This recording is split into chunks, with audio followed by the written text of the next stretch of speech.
What's up guys, the official iPhone 14 series is here, which means it's time to see how the iPhone 14 Pro Max stack up against the best of the Samsung Galaxy S22 Ultra. As usual, we will start with the pricing first, and well, this is crazy. Apple is one that is actually giving you more value with a starting price of $1099 for the iPhone 14 Pro Max, while the S22 Ultra is still costing $1199 while being 7-month-olds.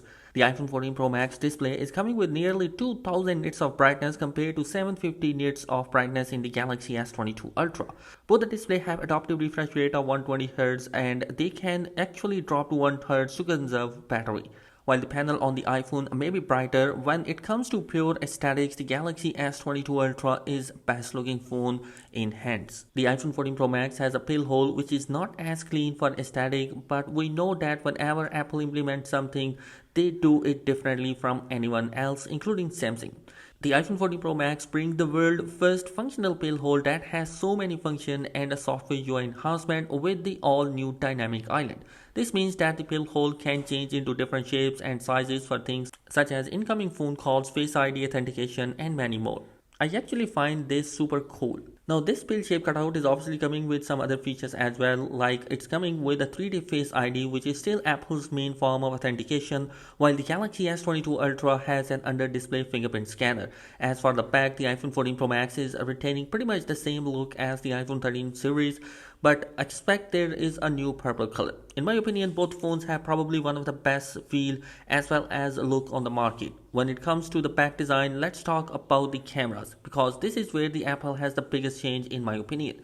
The new 48 megapixel camera that is taking on the 108 megapixel sensor of the S22 Ultra. According to the Apple, this new sensor brings 2 times better low light performance compared to the iPhone 13 Pro Max, which already gives the S22 Ultra a tough challenge when it comes to the low light. When it comes to the low light performance, especially in the video, the main sensor on the S22 Ultra is pretty good. But it is actually the same sensor which we have seen in the S21 Ultra from the last year, so it's not entirely a fair comparison.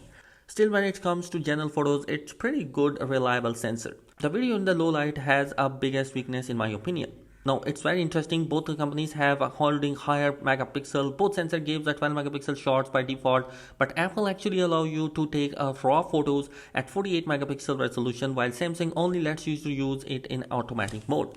Samsung still got an edge over the iPhone 14 Pro Max when it comes to long range zoom, because Apple is still keeping the zoom at 3x level, where the S22 Ultra take pretty good photos up to 30x, and if you want to go all the way, you can go up to 200 times.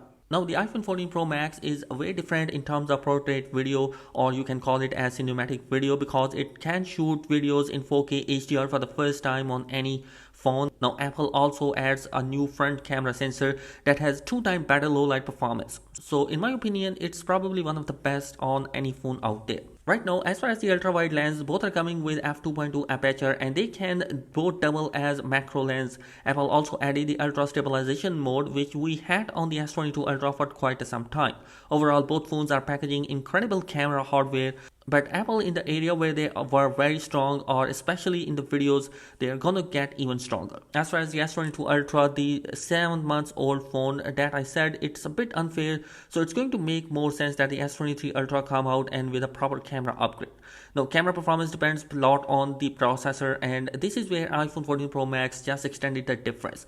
Even more, the Apple A16 is once again the world's best smartphone chip that extends the already best A15 chip performance even further to level where Samsung cannot even touch it. The S22 Ultra has only 1000 plus phone that is coming with outdated chip that no other Android manufacturer, including Samsung themselves, using in their latest devices. Now comparing these chips to A16 is just unfair, because the A16 uses 30% less power compared to the Apple A15 chip from last year, while increasing 10 to 15% performance in overall CPU and GPU. Now another area where the iPhone 14 Pro Max is going to surpass every single phone on the market is the battery performance. The S22 Ultra gets beaten by the iPhone 13 Pro Max pretty easily, so the iPhone 14 Pro Max is only going to extend that lead even further, as it adds nearly 1 to 2 hours of extra usage with even more efficient chip, display and a bigger battery. Now software wise, we had Android 13 on the S22 Ultra and iOS 16 on the iPhone 14 Pro Max,